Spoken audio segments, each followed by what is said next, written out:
오늘 감당할 수 없을 때 은혜는 가장 크다라는 제목으로 말씀 증거하겠습니다. 원래 가정의 달에는 좀 가정에 관련된 설교를 했었는데요. 이제 3부 예배에 가정에 관련된 내용들을 함께 또 나누시게 되기 때문에 오전에는 그냥 또 하나님 주신 대로 말씀을 전하겠습니다. 요새 굉장히 일산이 북적북적합니다. 꽃박람회를 하고 있어서 그렇죠. 제가 서울에만 살다가 일산에 온 지가 몇 년 됐는데 일산에 한번 살고 나니까 서울에 가서는 못 살겠는 거예요. 사람이 너무 많고 차도 너무 많고 주차할 곳도 없고 정신이 없습니다. 그런데 요새는 꼭 일산도 서울 같습니다. 그래서 많이 분주한데 대부분 이제 서울이나 다른 곳에서 오신 분들이 꽃박람회를 오히려 가시더라고요. 일산에서는 잘 안 가시더라고요. 근데 이분들이 이제 사실 놀러 이제 즐기러 오셨지 않습니까? 그런데 어제는 그런 생각이 들었습니다. 참 노는 것도 즐기는 것도 마음이 행복하고 좀 평안해야 놀 수 있지, 노는 것도 아무나 놀 수가 없구나, 그런 생각이 들었습니다. 돈이 아무리 많아도 또 건강이 있어도 결국 마음이 편하지 않으면, 또 가정이 평안하지 않으면 그 사람은 뭘 맛있는 걸 먹어도 먹는 것 같지가 않고 아무리 재밌는 걸 해도 별로 재밌지가 않고 그렇다는 것이죠. 그 정도로 힘든 상황이면 아마도 오늘 이 말씀 제목처럼 감당할 수 없는 그런 고통과 고난을 당하고 있는 그런 분들이 아마 대부분일 것입니다. 이 슬픔 가운데 또 이 중압감과 또 인생의 절망 가운데 있는 이런 우리나라, 또 우리 서로를 보면서 피로 사회, 모든 사람이 피곤하다 이거죠. 그리고 자살 공화국, 자살률이 OECD 가입 국가 중에 가장 높다고 하고요. 또 지금은 거기에 더해서 많은 분들이 마음속에 분노가 가득 차서 뭔가 풀어낼 거리가 있으면 거기에다가 그 분노를 다 쏟아내고 정말 온 국민들의 마음이 하나가 되지 못하는 그런 모습들도 많이 봅니다. 이 모든 현상의 결론은 결국 우리 사는 것이 만만하지가 않다는 것입니다. 힘들고 힘들지 않은 사람이 없다는 것이죠. 나라도 힘들고 교회도 힘들고 가정도 힘들고 나도 힘들고 우리 자녀들도 힘듭니다. 그런데 그렇게 힘들 때 낙심이 되고 절망스럽고 도저히 내 힘으로는 일어날 수 없을 그때가 하나님께서는 정말 가장 가까이 계실 때인 줄로 믿으시기를 바랍니다. 오늘 말씀을 통해서 감당할 수 없을 때 감당할 수 없는 은혜를 주시는 하나님을 만나시고 힘든 인생의 위로와 능력의 말씀이 이 말씀이 되시기를 주님의 이름으로 축원을 드립니다. 지난달에 모세라는 사람에 대해서 말씀을 드렸는데요. 이 모세의 인생에 가장 힘들었을 때는 언제일까요? 제가 모세가 아니라서 저도 잘 모르겠습니다만 성경을 잘 읽어보시면 모세의 인생에 힘들지 않았던 때가 없습니다. 태어나자마자 물에 던져져서 죽을 위기를 넘겼죠. 또 바로의 궁전에 왕자로서 잘 자라는가 싶더니 살인을 하고 도망자가 되어서 40년 동안 광야에서 보냅니다. 결코 쉽지 않은 인생이었습니다. 또 80세가 되어서 하나님이 부르셔서 이제는 좀 순탄할까 싶었더니 이 출애굽 기간 동안 모세가 당한 그 고생과 고난은 이루 말할 수 없는 그런 고통이었습니다. 오늘은 그런 이야기들 중에 모세가 고생했던 이야기 중에 하나인데요. 이스라엘 백성들이 광야에서 먹었던 음식이 무엇입니까? 객관식으로 드릴까요? 1번 만나, 2번 다시다, 3번 미원. 몇 번입니까? 만나입니다. 맨날 만나만 먹으니까 질리는 것입니다. 그래서 고기가 먹고 싶다고 불평하기 시작을 했습니다. 그런데 불평하는 정도가 아니라 온 백성이 무슨 초상집처럼 엉엉 울기 시작하였습니다. 이 한 200만 명이 모여 있는데 다 같이 엉엉 울고 있다고 생각을 해보십시오. 그 사람들을 데리고 끌고 가고 있는 사람은 이 죽을 지경이 되는 겁니다. 이 백성들이 지금 절망하고 있는 이유는 어떻게 보면 굉장히 우스운 이유죠. 사실 만나는 이 질렸는데 고기가 먹고 싶다는 이 말이 굉장히 우스운 것이, 이 사건이 일어났던 장소를 지도상으로 보면 이제 애굽에서 많이 왔어요. 그리고 하나님이 약속하신 땅 가나안이 한 100km 정도밖에 안 남은 지점입니다. 이곳이. 그러니까 조금만 잘 견디면 이제 거기 들어가서 먹고 싶은 거 다 먹을 수 있는 그런 상황이라는 거죠. 그런데 1년 넘게 잘 걸어와서 거기 문턱에서 지금 주저앉은 꼴이라는 것입니다. 사실 그리고 여러분, 애굽에서 이 이스라엘 백성들이 얼마나 힘들었습니까? 애굽의 노예 생활 가운데 그렇게 고생하고 또 자기 자녀들을 막 애굽 사람들한테 빼앗기고 죽음을 당하고, 그 가운데 이 이스라엘 백성들이 부르짖으니까 하나님이 그 부르짖음을 들으셔서 이제 여기까지 인도하신 건데, 그때 힘들었던 건 다 잊어버리고 지금 당장 고기 못 먹는 게 이 사람들의 마음을 완전히 슬픔으로, 절망으로 사로잡았다는 것입니다.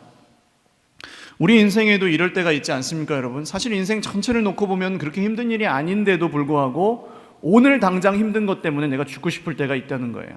또 분명히 하나님의 뜻인 줄 알고 따라왔는데 와도 걸어가는데도 힘든 거예요. 그러니까 힘드니까 하나님, 이 길이 맞나요?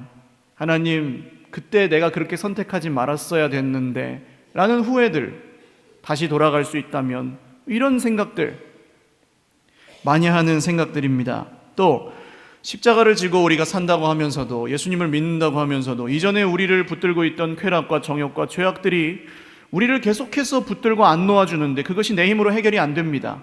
그때 우리는 낙심하고 절망하고 눈물 흘립니다. 또 때로는 세상의 이 악함과 구조적인 문제들 앞에서 내 힘으로 어떻게 안 되잖아요. 나라가 힘들고 어려운 건 내 힘으로 어떻게 안 되잖아요. 제도가 잘못되고 법이 잘못된 건 내 힘으로 어떻게 안 되잖아요. 정치인들이 실수하고 이런 것들. 그 앞에서 우리는 절망하고 또 분노하면서 주저앉아버리고 체념하고 포기해버릴 때도 있습니다.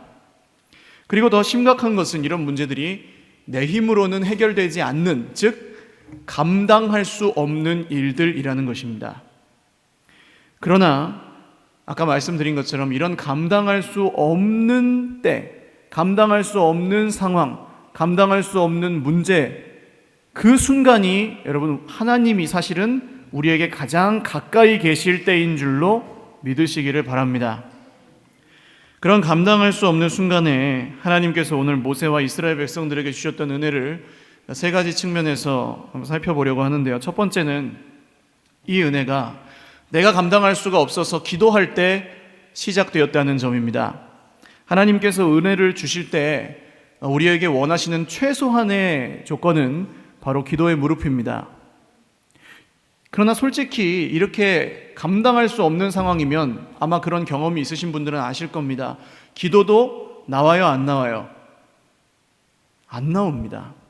한숨만 나오고 눈물만 나오지 하나님께 기도할 힘도 없습니다. 그런 믿음도 없습니다.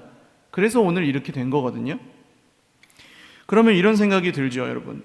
아니, 하나님 다 아시잖아요. 기도 안 해도 좀 그냥 도와주시면 안 됩니까? 라는 생각 우리가 하거든요. 그러나 하나님은 그렇게 힘들고 어렵고 기도가 안 나오는 상황에서도 우리가 기도하기를 기다리십니다. 왜 그럴까요? 오늘 이스라엘 백성들의 모습에서 그 이유를 찾을 수가 있는데요. 출애굽기 2장 23절 말씀입니다. 한번 읽어보시죠. 시작. 여러 해 후에 애굽 왕은 죽었고 이스라엘 자손은 고된 노동으로 말미암아 탄식하며 부르짖으니 그 고된 노동으로 말미암아 부르짖는 소리가 하나님께 상달된지라. 아멘. 이스라엘 자손이 이 애굽의 노예 생활이 너무 힘들어서 하나님께 부르짖었고 그 부르짖음이 하나님께 들려서 그들을 구원하셨다고 했습니다. 그런데 오늘 민수기 11장 5절에서 6절 말씀을 읽어보겠습니다. 시작. 우리가 애굽에 있을 때에는 값없이 생선과 오이와 참외와 부추와 파와 마늘들을 먹은 것이 생각나거늘 이제는 우리의 기력이 다하여 이 만나 외에는 보이는 것이 아무것도 없도다 하니. 아멘. 무엇을 알 수 있습니까? 화장실 들어갈 때와 나올 때 마음이 같아요, 달라요? 다르다는 겁니다. 애굽에서 기도할 때는 그렇게 죽겠다고 기도했던 사람들이 이제 그걸 들어줬더니 광야에서는 이 만나밖에 없으니까 다시 그때로 돌아가고 싶다 이래버리는 거예요. 기도에서 받은 은혜도 시간이 지나니까 희미해졌다는 것입니다.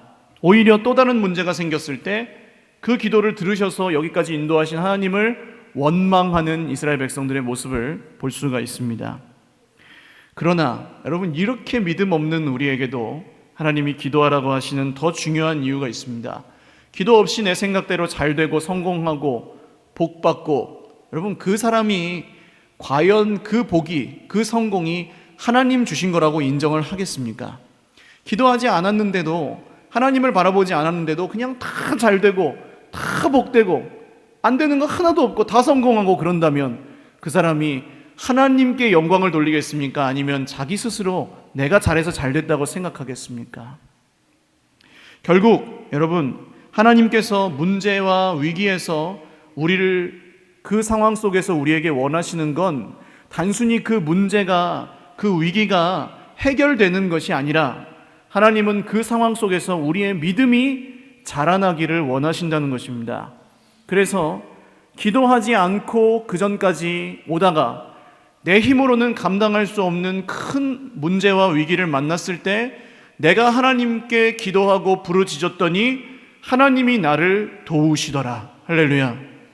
이 믿음을 우리에게 주시기 원하셔서 그 위기와 문제 상황 가운데 우리를 기도의 자리로 부르신다는 것입니다. 그런데 여러분, 우리가 알고는 있지만 이게 참 어렵습니다. 기도해야 된다는 것 우리 중에 누가 모르겠습니까? 그러나 실제로 문제와 위기가 닥쳤을 때 기도의 무릎을 먼저 꿇는 사람은 많지 않습니다. 감사한 것은 여러분, 그런데도 우리의 기도의 내용이 그렇게 중요하지 않다는 것입니다. 중요한 것은 기도를 하느냐 안 하느냐, 기도의 중심입니다. 오늘 모세가 하는 이 기도의 내용을 잘 보십시오.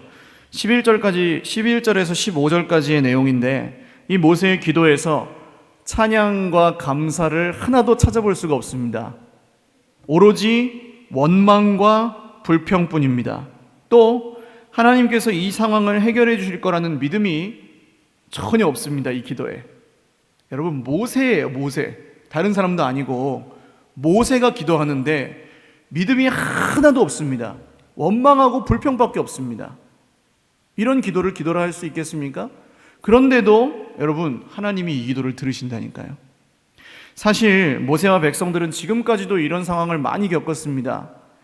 홍해 앞에서도, 애굽 군대들이 쫓아올 때도, 먹을 게 없고 물이 없을 때에도 하나님은 언제나 그 문제와 위기를 해결을 하셨습니다. 할렐루야. 근데 또 문제가 생겼을 때 하나님을 기대하고 하나님이 하실 거야 이러는 게 아니고 거기서 쓰러져서 울고 절망하고 낙심해 버린다는 겁니다. 이게 우리 모습이에요.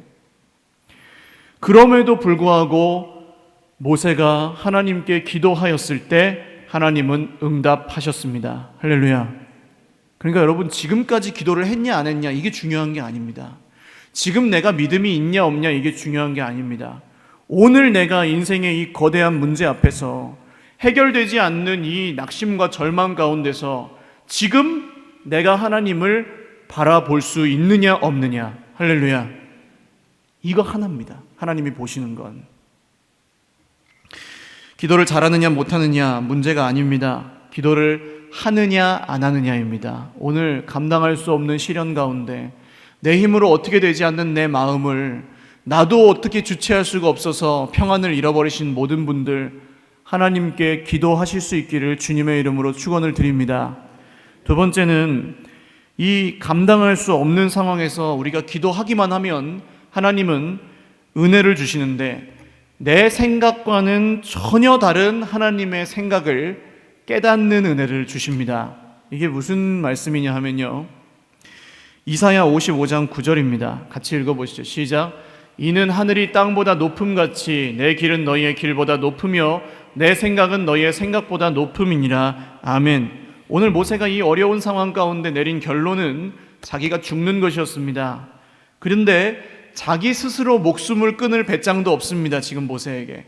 그래서 하나님께 이렇게 기도합니다. 14절과 15절인데요. 시작.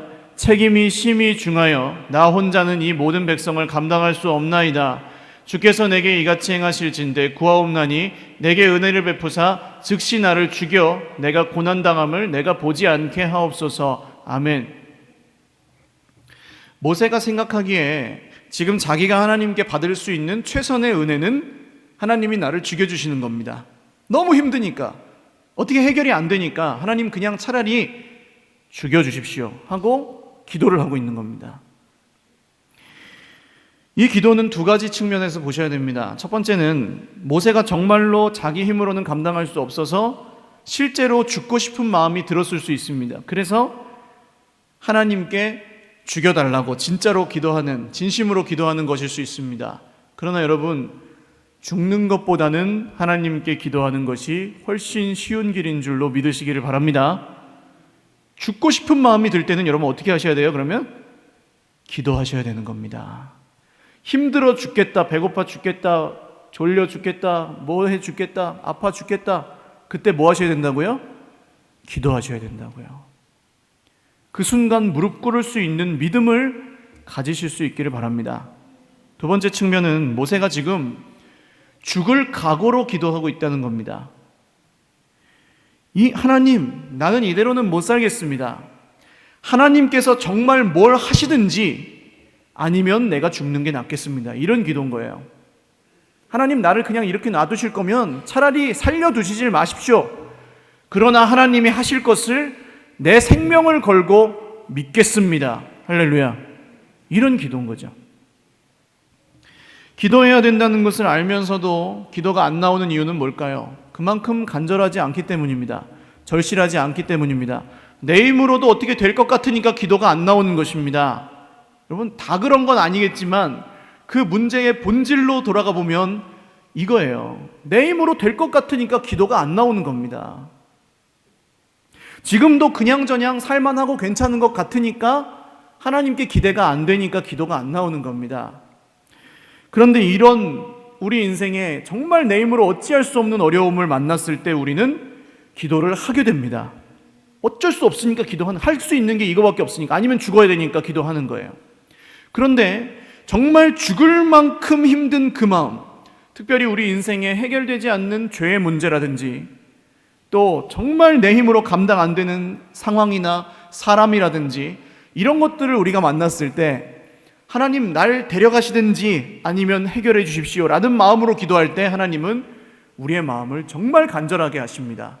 그리고 그 기도에 즉각적으로 응답하십니다. 할렐루야.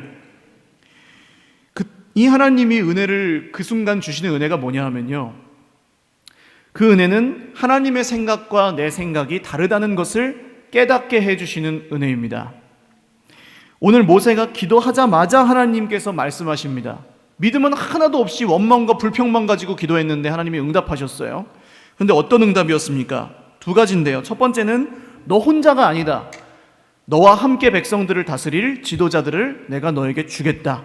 동역자를 주겠다는 그런 응답이었습니다. 두 번째는 백성들의 소원대로 고기를 먹게 해주겠다.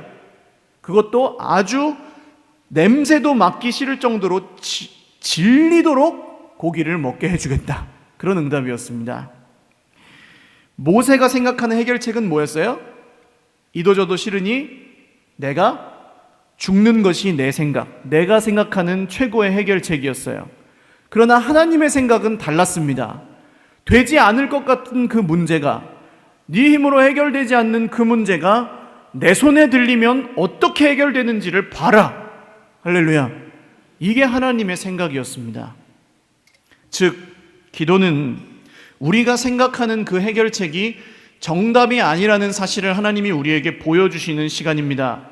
그리고 내가 하나님을 감동시키고 설득해서 내 맘대로 조종하는 시간이 아니고 하나님이 나를 설득하셔서 내 뜻을 바꾸어 주시는 시간이 기도의 시간입니다. 성경의 수많은 사람들이 감당할 수 없는 위기에서 하나님께 나아갔다가 이것을 경험합니다. 죽을 마음으로 나아갔는데 살 수 있는 소망을 주십니다. 할렐루야. 사무엘상 1장에 보시는 한나라는 여인이 자기 이제 다른 남편에게 다른 부인이 있었는데 자기는 아들이 없고 그 부인에게는 아들이 있었죠. 그래가지고 자꾸 괴롭히고 힘들게 하니까 죽고 싶은 마음으로 하나님 앞에 나아가서 기도를 했습니다. 그런데 그 하나님이 한나에게 응답을 해주시는데 그 응답을 받고 한나가 이런 말을 합니다. 한번 읽어보시죠. 한나가 대답하여 이르되 내 주여 그렇지 아니하니이다. 나는 마음이 슬픈 여자라 포도주나 독주를 마신 것이 아니요 여호와 앞에 내 심정을 통한 것뿐이오니. 아멘. 심정을 통하는 것이 은혜입니다. 문제의 해결이나 결과는 그 다음입니다. 하나님 뜻대로 되는 거예요, 그건. 그러나 하나님은 우리가 감당할 수 없는 상황에서 정말 죽고 싶은 마음까지 들었을 때 그 마음을 평강으로 바꾸어 주시는 분은 오직 하나님밖에 없습니다. 할렐루야. 여러분, 그 마음이 이전에 들었을 때 인생에 몇 번 있으셨을 거 아닙니까? 정말 하나님이 이렇게 살려면 내가 죽는 게 낫겠습니다 라는 생각. 그 생각 가지셨을 때 여러분 어디서 그게 해결이 되셨습니까? 세상의 어떤 사람에게서 그것이 해결이 되었습니까? 아니면 세상에 내가 즐기는 취미에서 그게 해결이 되었습니까? 스트레스를 풀었더니 그게 해결이 되었습니까? 사람과 수다를 떨었더니 그게 해결이 되었습니까? 그 마음은 여러분 해결될 수 있는 마음이 아닙니다. 그러나 우리가 믿음이 없고 비록 하나님 앞에 너무나 부족하고 연약하지만 주님 앞에 기도하기만 하면 주님은 그 모든 문제를 우리의 마음으로부터 해결하기 시작하신다는 겁니다. 할렐루야. 그래서 성경은 이렇게 말씀합니다. 같이 읽어보시죠. 시작. 아무것도 염려하지 말고 다만 모든 일에 기도와 간구로 너희 구할 것을 감사함으로 하나님께 아뢰라. 그리하면 모든 지각에 뛰어난 하나님의 평강이 그리스도 예수 안에서 너희 마음과 생각을 지키시리라. 아멘. 기도하면 다 이루어지는 것이 응답이 아닙니다. 하나님의 평강이 그리스도 예수 안에서 우리 마음을 지켜주시는 것, 할렐루야, 이게 응답입니다. 여러분, 이게 기도의 정확한 응답이고 감당할 수 없는 상황 가운데 우리가 주님을 찾을 때 우리에게 주시는 은혜가 바로 이 은혜입니다. 내 마음을 어떻게 나도 할 수 없을 때 평강으로 채워주시는 거예요. 이사야 선지자도 말합니다. 읽어보시죠. 주께서 심지가 견고한 자를 평강하고 평강하도록 지키시리니 이는 그가 주를 신뢰함이니이다. 아멘. 하나님의 평강이 우리 안에 들어오면, 함께 하시면 그 어떤 죽을 것 같은 상황에서도 여러분 죽지 않습니다. 할렐루야. 살 소망이 생깁니다. 그리고 그 문제가 결코 나를 해칠 수 없다는 확신이 듭니다. 그것이 성도의 믿음입니다. 할렐루야. 이런 평강이 저와 여러분에게 있으시기를 주님의 이름으로 축원을 드립니다. 마지막 세 번째 은혜는 내 계산보다 더 뛰어난 하나님의 계산법을 보여주시는 은혜입니다. 오늘 모세는 아주 정확한 상식과 계산을 가지고 하나님께 따져 묻습니다. 21절과 22절 읽어보겠습니다. 모세가 이르되 나와 함께 있는 이 백성의 보행자가 60만 명이온데 주의 말씀이 한 달 동안 고기를 주어 먹게 하겠다 하시오니 그들을 위하여 양떼와 소떼를 잡은들 조카오며 바다의 모든 고기를 모은들 조카오리이까. 아멘. 이게 모세의 계산법입니다. 하나님 한두 명도 아니고 나를 따르는 백성들이 60만 명인데 바다의 모든 고기를 잡는다고 저 사람들이 다 한 번에 먹겠습니까? 우리가 갖고 있는 양떼와 소떼를 다 잡아먹는다 그래도 그 사람들이 배불리 고기를 먹겠습니까? 맞는 말입니까? 틀린 말입니까? 옳은 말입니까? 틀린 말입니까? 옳은 말이죠. 맞는 말이죠. 아주 지극히 상식적인 말이죠. 여러분, 근데 이거 보고 우스우실 겁니다. 왜요? 우리는 결과를 아니까요. 하나님이 어떻게 하셨는지 아니까요. 그런데 여러분, 우리가 그렇습니다. 하나님이 이 말씀을 통해서 우리에게 하신다고 그래도, 약속을 하셨다고 그래도, 염려하지 말고 구하라고만 하셔도 우리가 그것을 믿지 않습니다. 그 믿음 없음이 기도하지 않음으로 드러납니다. 그게 우리 모습입니다, 여러분. 말씀을 들어도 내 얘기가 아니라고 생각합니다. 내가 생각하는 방법이 아니면 마음을 닫아버립니다. 그러나 여러분, 내 스타일을 버리고 내 계산법을 포기하는 것이 하나님을 믿는 믿음의 시작입니다. 할렐루야.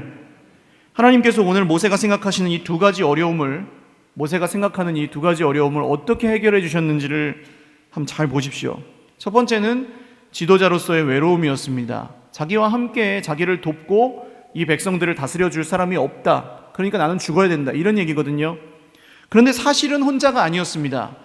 이미 모세는 자기를 도울 사람들을 다 세워놓았습니다. 출애굽기 18장에 보시면 모세의 장인이었던 이드로라는 사람이 모세에게 와서 모세가 하루 종일 백성들 재판하고 상담하고 뭐 지시하고 너무 정신이 없고 바쁘니까 이 이드로라는 모세의 장인이 모세에게 왜 그렇게 미련하게 혼자 하고 있느냐, 하나님께서 세우신 사람들을 네가 택해가지고 천부장과 백부장과 50부장과 10부장과 이렇게 삼아라. 그러면 그 사람들이 너를 도와줘가지고 좀 편하게 할 수 있지 않느냐. 모세가 들어보니까 맞는 것 같아요. 그래가지고 이렇게 했습니다. 18장 24절에서 26절 한번 읽어보시죠. 시작. 모세가 이에 모세가 자기 장인의 말을 듣고 그 모든 말대로 하여 모세가 이스라엘 무리 중에서 능력 있는 사람들을 택하여 그들을 백성의 우두머리 곧 천부장과 백부장과 50부장과 10부장을 삼음해 그들이 때를 따라 백성을 재판하되 어려운 일은 모세에게 가져오고 모든 작은 일은 스스로 재판하더라. 아멘. 그러니까 모세가 지금 혼자서 하는 게 아니에요. 할 수 있는 건 다 해본 겁니다. 근데 다 안 되는 거예요. 그 세워놓은 천부장, 백부장, 50부장, 10부장이 오히려 더 말썽을 부리는 거예요. 그런데 하나님은 하나님의 계산법은 모세의 계산법과 완전히 달랐습니다. 모세가 택한 사람들은 아까 말씀해 보시면 능력 있는 사람들을 택했습니다. 그런데 하나님은 어떻게 하시는지 보십시오. 오늘 말씀 16절과 17절입니다. 시작. 여호와께서 모세에게 이르시되 이스라엘 노인 중에 내가 알기로 백성의 장로와 지도자가 될 만한 자 70명을 모아 내게 데리고 와 회막에 이르러 거기서 너와 함께 서게 하라. 내가 강림하여 거기서 너와 말하고 내게 임한 영을 그들에게도 임하게 하리니 그들이 너와 함께 백성의 짐을 담당하고 너 혼자 담당하지 아니하리라. 아멘. 하나님은 능력 있는 사람을 세우신 게 아니라 성령 받은 사람들을 세우셨습니다. 할렐루야. 능력 있는 사람을 아무리 세워도 안 됐던 그 문제를 정말 호호백발 어르신들을 성령으로 붙드셔가지고 70명을 세우니까 이 문제가 해결이 됐습니다. 천부장, 백부장, 50부장, 10부장, 여러분 이 말씀을 아마 그냥 넘어가셨을 텐데 생각해 보십시오. 남자 어른만 60만 명입니다. 그러면 천부장을 세웠으면 몇 명이에요? 천부장이 600명입니다. 50부장을 세웠으면 1200명입니다. 그리고 10부장을 세웠으면 6만 명입니다. 6만 명. 60만 명에 10명씩 나눠가지고 세웠으니까 도합, 그러니까 말하자면 공무원이 78,600명이에요 지금. 그런데도 해결이 안 되는 문제를 하나님이 성령 받은 사람 70명을 세우니까 해결이 되었다는 것입니다. 할렐루야. 하나님의 계산법은 우리의 계산법과 전혀 다릅니다. 여러분, 오늘 우리 인생에 사람의 힘으로 해결 안 되는 것, 여러분 그거 사람 세워가지고 되지 않습니다. 내가 어떤 방법을 쓴다고 해결되지 않습니다. 그러나 하나님의 영이 임하시면 해결이 됩니다. 할렐루야. 그래서 뭐 정면 돌파하십시오, 뭐 돌아가지 마십시오, 성령으로 충만하십시오, 뜬구름 잡는 이야기가 아니에요. 여러분, 하나님이 함께 하시면 됩니다. 이게 믿어지는 것이 진짜 믿음입니다. 우리가 우리 생각으로 안 된다고 말할 때 하나님은 성령으로 역사하시는 겁니다. 두 번째 문제, 고기. 어디서 고기 갖다 먹이냐고요, 하나님. 그때 하나님이 하시는 말씀이 이거였습니다. 네 고기냐 내 고기지, 네 백성이냐 내 백성이지. 할렐루야. 아까 모세가 기도할 때 이렇게 기도했습니다. 내가 하나님 이 백성의 부모입니까?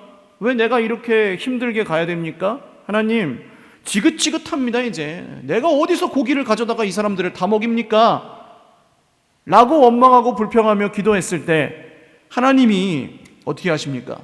네가 고기를 가져오는 게 아니야. 네가 이 백성을 끌고 가는 게 아니야. 지금 네 백성이 아니야. 네 문제도 아니야. 할렐루야.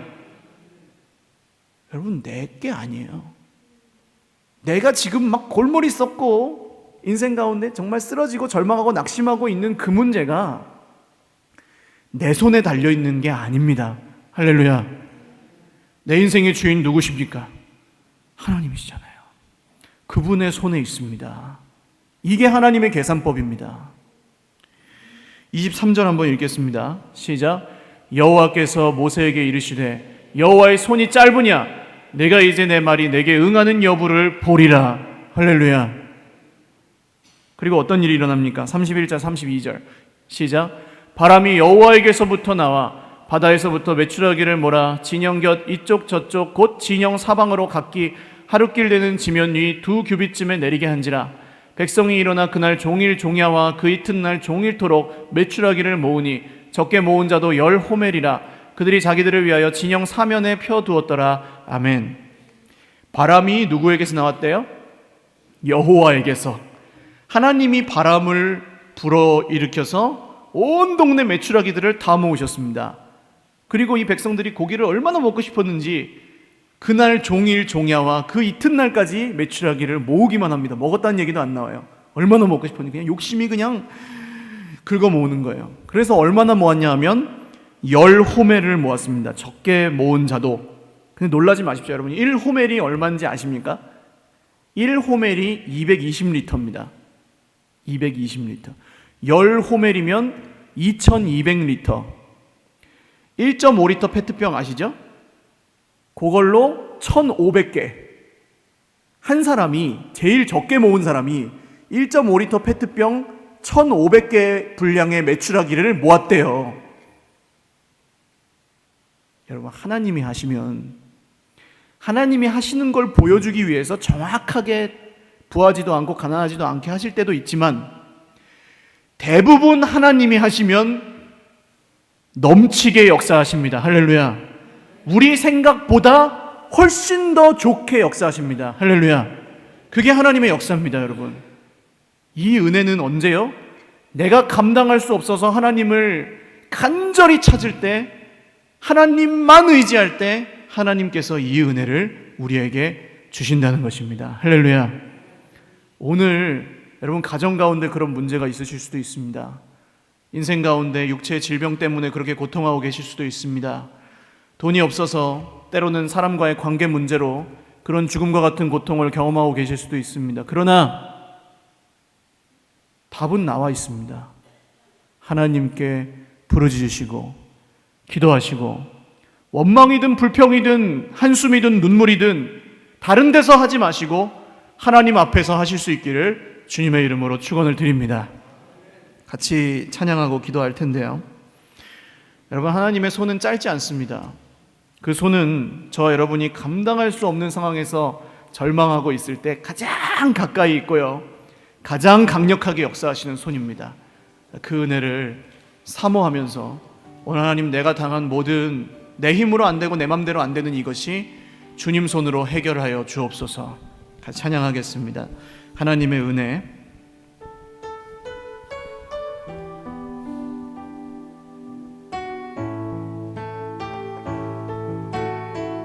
나를 지으신 이가 하나님, 나를 지으신 이가 하나님, 나를 부르신 이가 하나님, 나를 보내신 이도 하나님, 나의 나 된 것은 다 하나님 은혜라. 나의 달려갈 길 다가도록, 나의 달려갈 길 다가도록, 나의 마지막 골을 다하도록, 나로 그 십자가 품게 하시니 나의 나 된 것은 다 하나님 은혜라. 한량없는 은혜, 갚을 길 없는 은혜, 내 삶을 애워싸는 하나님의 은혜,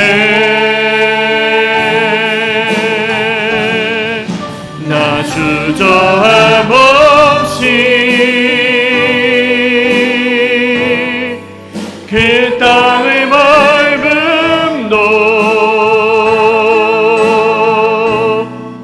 나를 붙드시는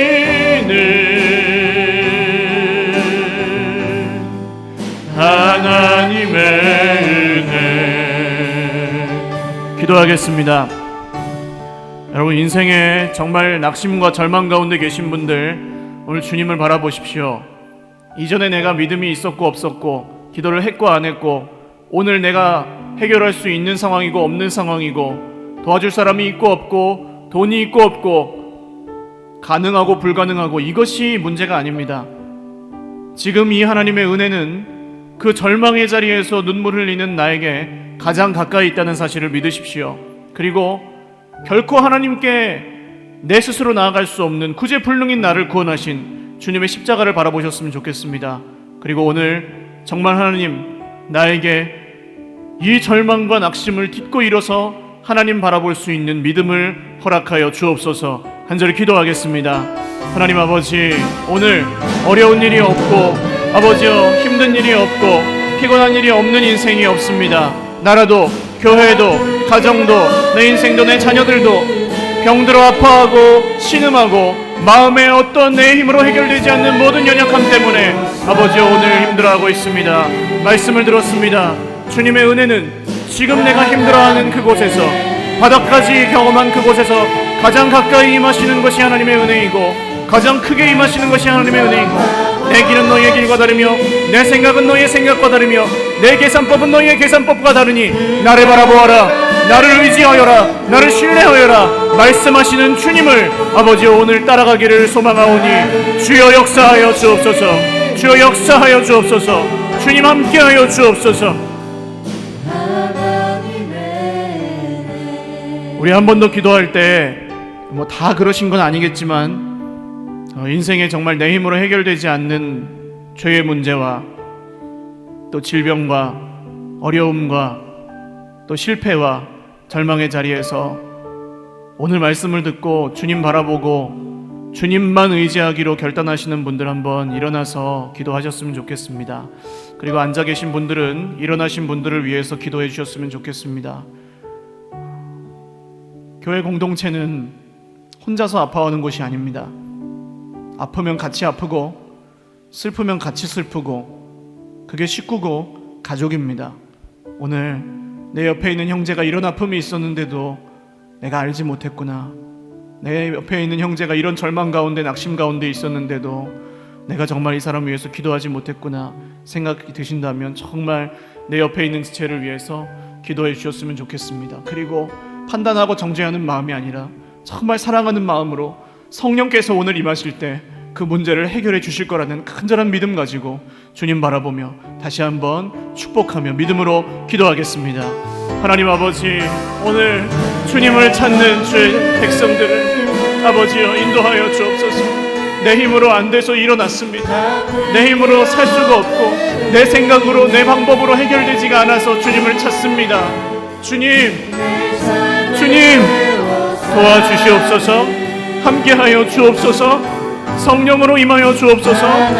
하나님의 방법으로 해결하여 주시옵소서. 믿음으로 주님을 의지하게 하여 주시옵소서. 모든 교만이 깨어지게 하여 주옵소서. 아버지여, 우리의 마음 가운데 모든 하나님의 평강을 채워주시옵소서. 모든 질병은 예수님의 이름 앞에 떠나갈지어다. 치료될지어다. 모든 문제가 주님 앞에 풀어지고 회복될지어다. 모든 상한 마음이 치유될지어다. 하나님, 모든 평강으로 각 사람의 심령 가운데 내려 주옵소서. 존귀하시고 거룩하신 하나님, 우리에게 교회를 주신 것은 나 혼자 끙끙거리고 눈물을 흘리다가 하나님 도저히 안 되겠으니 나 좀 죽여주세요라고 오늘 모세처럼 기도하게 하려고 그렇게 교회를 주신 것이 아니라, 내 힘으로 기도할 수 없을 때, 내 믿음으로 도저히 기도가 나오지 않을 때, 인생의 거대한 낙심과 절망 가운데 바닥까지 떨어져서 기도할 힘도 없을 때에도 내 옆에 있는 지체의 손을 붙들고 오늘 나와 함께 하시는 성령에 의지하여 일어날 수 있게 하시려고 교회를 주신 줄로 믿습니다. 오늘 주의 백성들이 믿음으로 정말 나의 모든 연약함과 구제불능임을 주님께 맡기며 기도하였습니다. 맡기며 기도한 모든 문제와 걱정, 근심, 두려움이 오늘 지금 나와 가장 가까이 계신 하나님의 거대한 손길로 온전히 해결하시고 치료하시는 그 모든 능력을 실제로 경험하게 하여 주옵소서. 오늘 내가 나사렛 예수 그리스도 이름으로 명하노니 모든 질병은 깨끗이 나음을 입을지어다. 오늘 내가 나사렛 예수 그리스도 이름으로 명하노니 모든 마음의 상처와 아픔이 치유되고 마음의 질병이 치유되고 평안하여질지어다. 오늘 내가 나사렛 예수 그리스도 이름으로 명하노니 우리의 힘으로 도저히 감당되지 않던 관계의 문제와 물질의 문제와 가정의 문제와 자녀의 문제와 모든 문제가 하나님의 크신 손 아래 하나님의 계산법을 통하여 해결될지어다. 오늘 선포하였습니다. 주님이 하실 일을 기대하오니 주여 역사하여 주시고 가는 곳마다 성령님 함께하여 주옵소서. 감사없고 예수님의 이름으로 기도 올리옵나이다. 아멘.